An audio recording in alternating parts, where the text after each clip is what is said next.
On February 5th, 2025, news broke that legendary executive producer and label co-founder Irv Gotti had passed away in New York.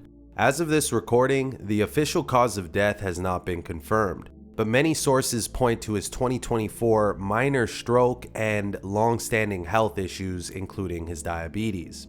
With over 2 decades in the rap game, Irv Gotti was the mastermind behind countless #1 hits, shaping the sound of the early 2000s. From his meteoric rise to his label's rocky downfall, his impact on hip-hop remains undeniable. So today we're going to take a dive into the life, legacy, and untimely loss of a true music legend. For those new to the channel, we approach stories through the lens of gematria, an ancient alphanumeric code rooted in Kabbalah, aka Jewish mysticism.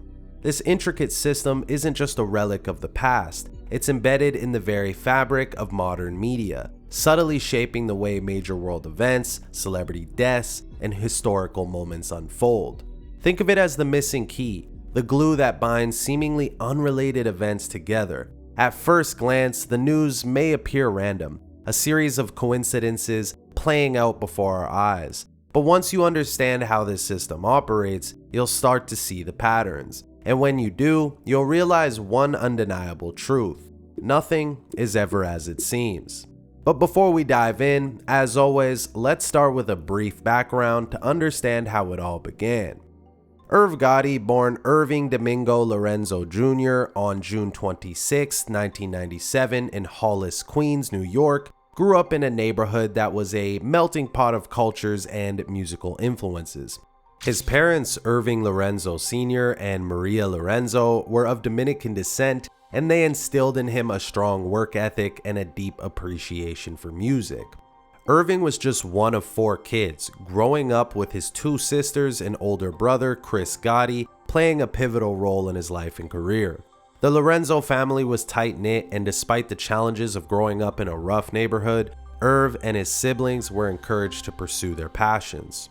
Growing up in Hollis, Queens during the 1970s and 80s, Irv Gotti was exposed to the hip-hop scene that was taking root in New York City. As a child, he was fascinated by the music that echoed through the streets, from the soulful beats of R&B to the raw energy of rap. He was particularly inspired by artists like Run DMC, who also hailed from Hollis, and the storytelling of Slick Rick. Irv's love for music was further fueled by his older brother, who introduced him to the art of DJing and mixing records. Irv attended local schools in Queens, where he was known for his charisma and entrepreneurial spirit. Even as a teenager, he had a knack for bringing people together and organizing events, often hosting block parties where he would DJ. These early experiences laid out the foundation for his future career in the music industry. Irv Gotti's entry into the music industry was not a straightforward path. After high school, he worked various odd jobs to make ends meet, but his passion for music never waned. In the early 1990s, he landed an internship at Def Jam Recordings,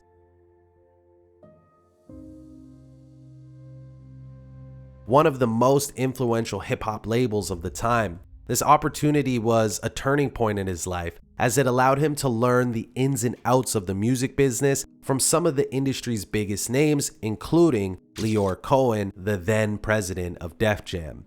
Irv's talent and dedication quickly caught the attention of his superiors, and he was promoted to A&R executive. In this role, he was responsible for scouting and developing new talent, a job that allowed him to hone his skills as a producer and music executive. It was during this time that he began working closely with artists like Jay-Z, DMX, and Ja Rule, helping to shape their careers and contributing to the success of Def Jam. In 1997, Irv Gotti, along with his brother Chris Gotti, decided to strike out on their own and form their own label, Murder Inc. Records. The name was inspired by the infamous crime syndicate of the same name that operated in New York during the 1930s and 1940s. The label was initially launched as a subsidiary of Def Jam with Lyor Cohen's support. This partnership provided Murder Inc. with the resources and distribution network needed to compete in the highly competitive music industry.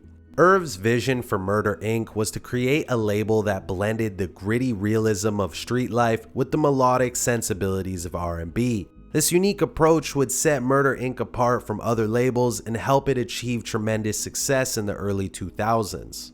The early 2000s were a golden era for Murder Inc. Records, thanks in large part to the success of its flagship artists, Ja Rule and Ashanti. Ja Rule, who had been signed to Def Jam under Irv's guidance, became one of the most recognizable faces in hip-hop, with a string of hit singles and albums that dominated the charts. His collaborations with Ashanti, who was discovered by Irv and signed to Murder Inc., produced some of the most memorable songs of the era, including Always on Time and Mesmerize. Ashanti's self-titled debut album, released in 2002, was a commercial juggernaut, selling over 500,000 copies in its first week and eventually going triple platinum. The album earned Ashanti a Grammy Award for Best Contemporary R&B Album and solidified her status as one of the leading voices in R&B. Ja Rule's albums such as Pain is Love in 2001 and The Last Temptation in 2002 were equally successful, with Pain is Love debuting at number 1 on the Billboard 200 and earning a Grammy nomination for Best Rap Album. Murder Inc. Records was riding high, with its artists consistently topping the charts and earning critical acclaim. The label's success was a testament to Irv Gotti's ability to identify and nurture talent, as well as his innovative approach to blending hip-hop and R&B.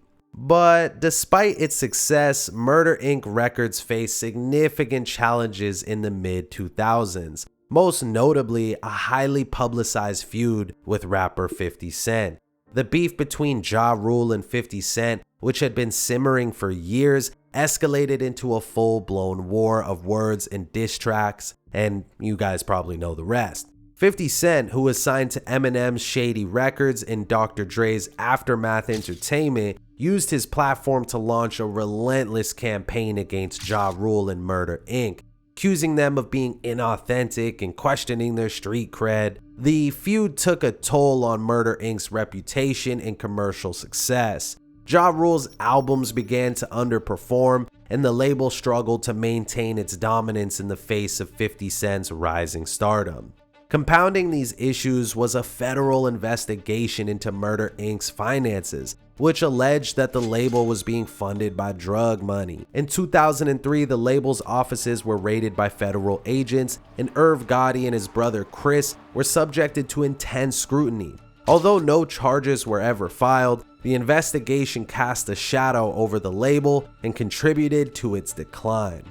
In the years following the decline of Murder Inc., Irv Gotti remained active in the music industry, working as a producer and executive. In September 2013, he launched a new label, Visionary Music Group, with the goal of discovering and developing new talent. However, his heart remained with Murder Inc., and on May 29, 2017, he announced the relaunch of the label in partnership with 300 Entertainment, a company founded by Leor Cohen, the same man who had given Irv his start at Def Jam. At what point did you feel Irv was ready to run a label in contrast to just being A&R? Till the motherfucker took it from me. Okay, I would have had him still in fucking A&R for Def Jam had he not said, fuck that, I'm making you too much money. And Irv took. Every great person took what they had. I didn't give him shit. He grabbed it, snatched it, and did it on his own. Because I would have had him still A&R for us, had he not had the nuts to go out on his own and bring it. Because, you know, a lot of these A&R people are comfortable as a motherfucker. You know what I'm saying? I know what you mean. They prefer being, revered A&R people that don't do dick. Irv, brought it and then moved on.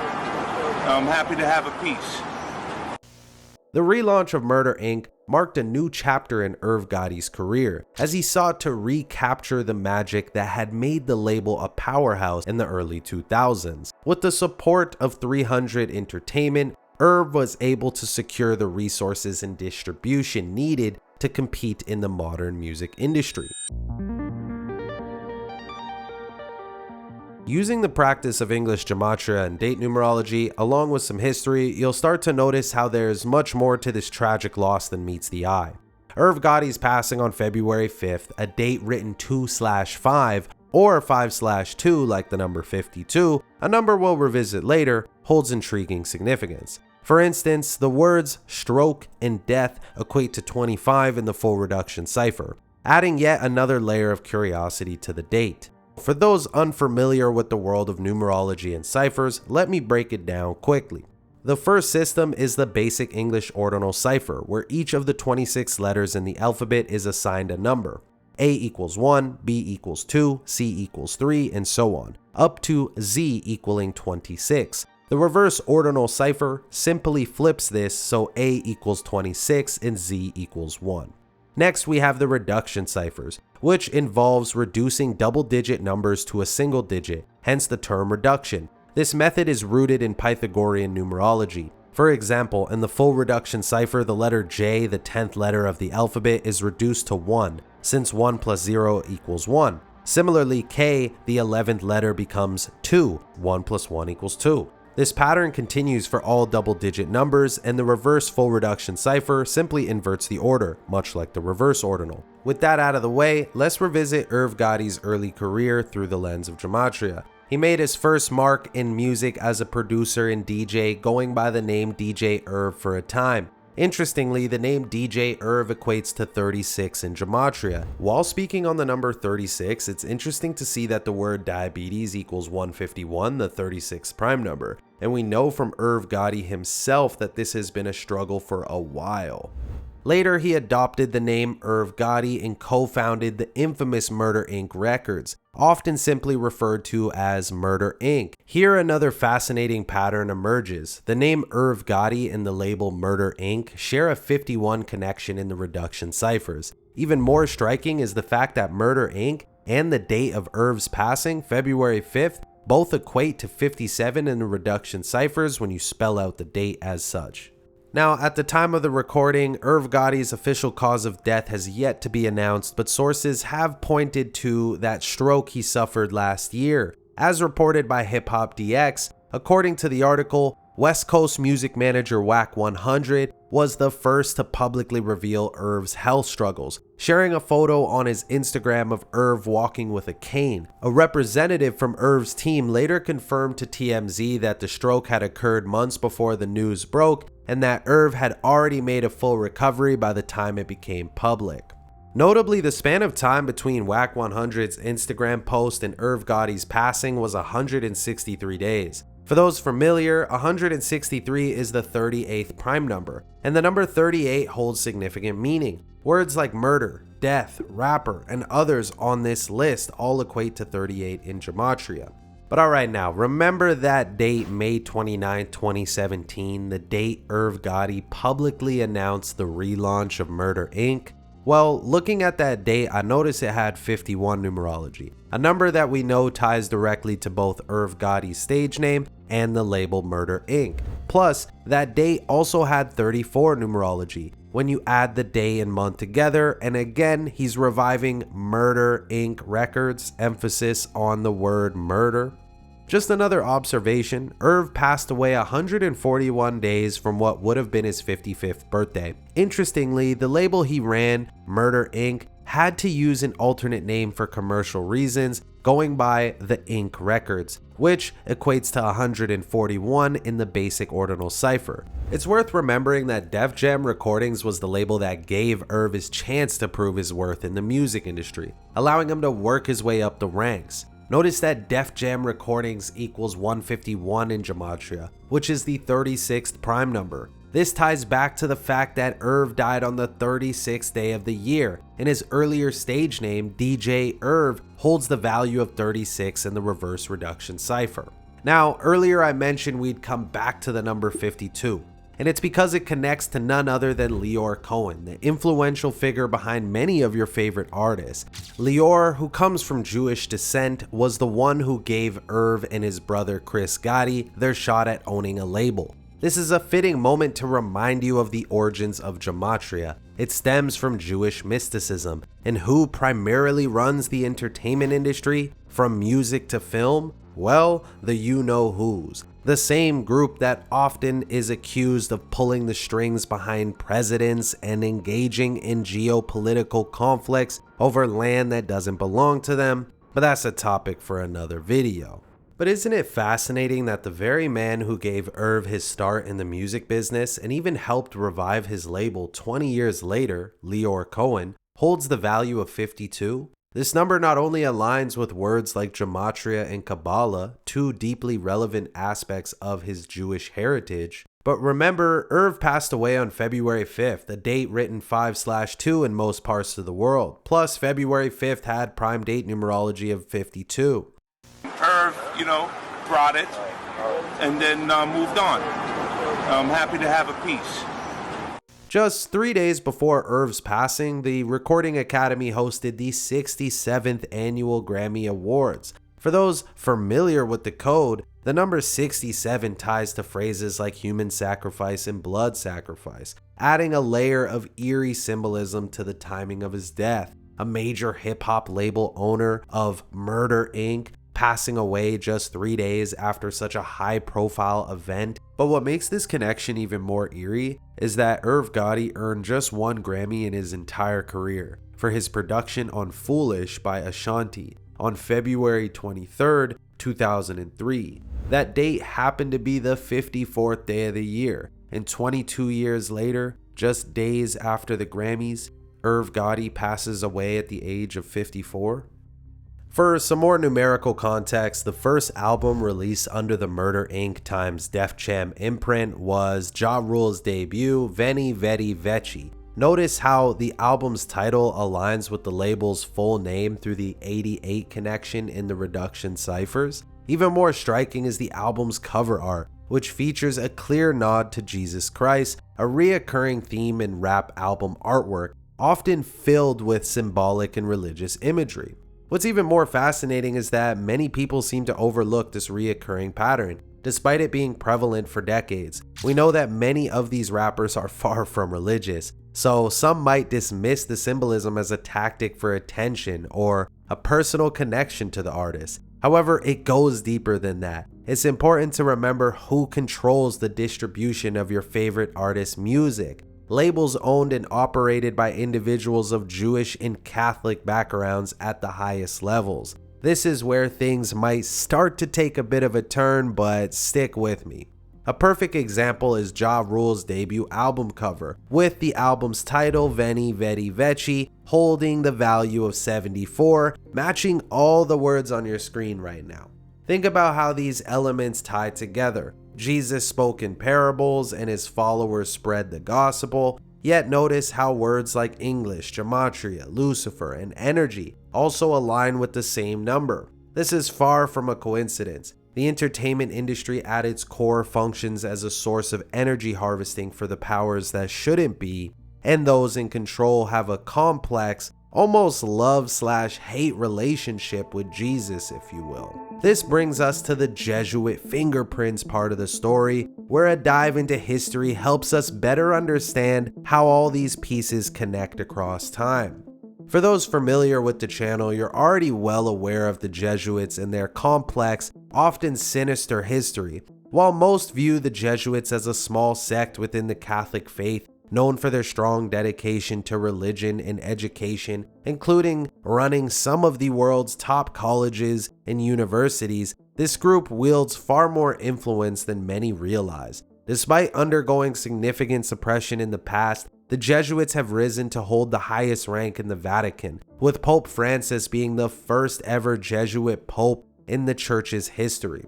Their impact extends far beyond religion, shaping much of the world as we know it today. From pioneering early forms of visual entertainment through inventions like the magic lantern created by a Jesuit priest, to co-creating the Hollywood production code, which governed film content for decades, their fingerprints are everywhere. Even the modern educational system, with its class divisions, freshman, sophomore, junior, senior, stems from a Jesuit legacy, modeled after the Parisian style of learning that St. Ignatius of Loyola experienced during his studies in Paris. Although this group serves the Catholic faith and is literally named the Society of Jesus, it is worth noting that among St. Ignatius of Loyola, the founder of the society, were his 6 original companions. One of them, Diego Lainez, was referred to as a converso, a term used for Jews who converted to Catholicism in Spain or Portugal, particularly during the 14th and 15th centuries. After the death of St. Ignatius of Loyola, who served as the first superior general of the order, it was Diego Lainez who became the second superior general. Now, to scale it back for a quick moment, this is definitive historical proof that the Jesuit order is comprised of both Catholics and Jews, and it's undeniable that aspects of their faiths have intertwined. This blending of traditions is where some argue that Jesuits faced expulsion from many nations throughout history, often under the suspicion of meddling in politics and the church, as well as harboring crypto-Jews within the order, something that was heavily frowned upon at the time.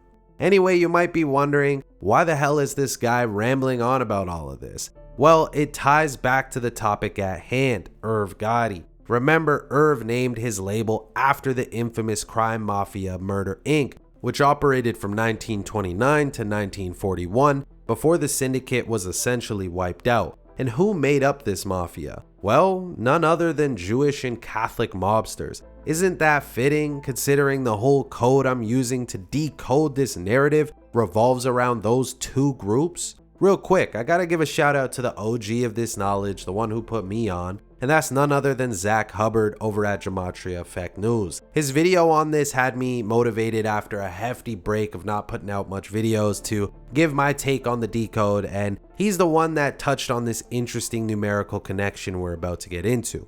But yeah, as you can see, the real Murder Inc. mafia was officially dismantled in 1941, meaning we just passed the 83rd anniversary of their downfall. And get this, the word murder equals 83. Coincidence? Well, maybe not, especially since we're talking about Irv Gotti, the founder of Murder Inc. Records. When digging into the actual Murder Inc., I couldn't help but notice that the man who brought the organized crime mob to its knees after turning government informant, aka becoming a snitch, was known as Kid Twist, or Abe Relis. He died under suspicious circumstances in the early morning of November 12, 1941, at the Half Moon Hotel in Coney Island. Reports claimed he fell to his death from a 6th-floor window. Authorities concluded it was an accident, suggesting he was trying to escape using a makeshift rope made of bed sheets. But of course, most people believe he was pushed to his death to prevent him from testifying against Albert Anastasia, a high-ranking member of the mafia and overseer of Murder Inc.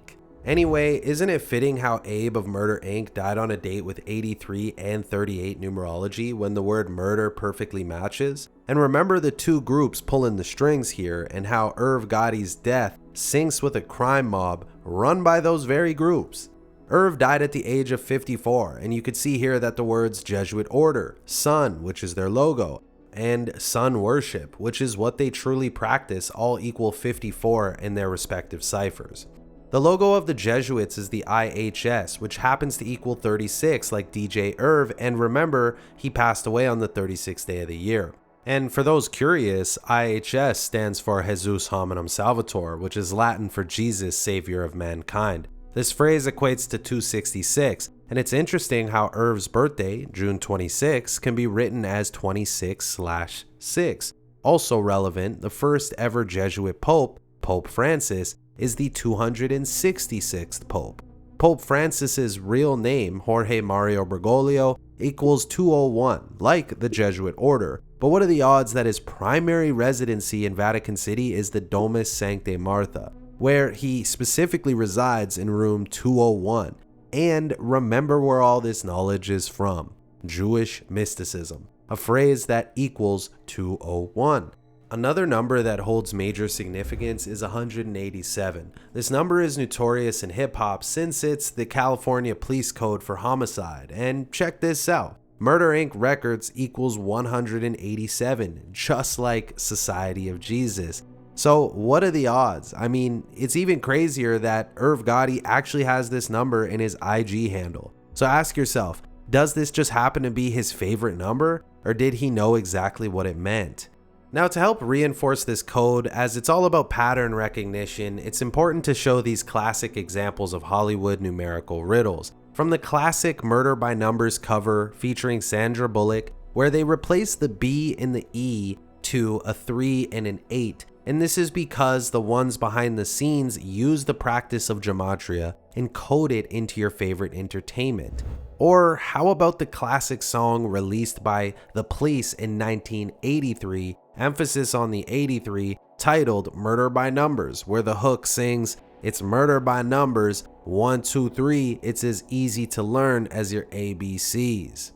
But people, that's all I got for you for now until more news comes out. But of course, I want to say RIP to Irv Gotti, as it's a tragic loss regardless of the circumstances. But as always, it's up to you in the comments to decide where you stand. Is all that I shared a bunch of foolishness, or are you starting to get the feeling that just maybe things are far from what they seem? If the latter, you found the right place. I appreciate y'all for watching till the end. As always, do your boy a favor, drop me a like, hit the subscribe button, comment your thoughts, share the video. It's been your boy Script, and I'm out of here. Peace, peace, peace, peace.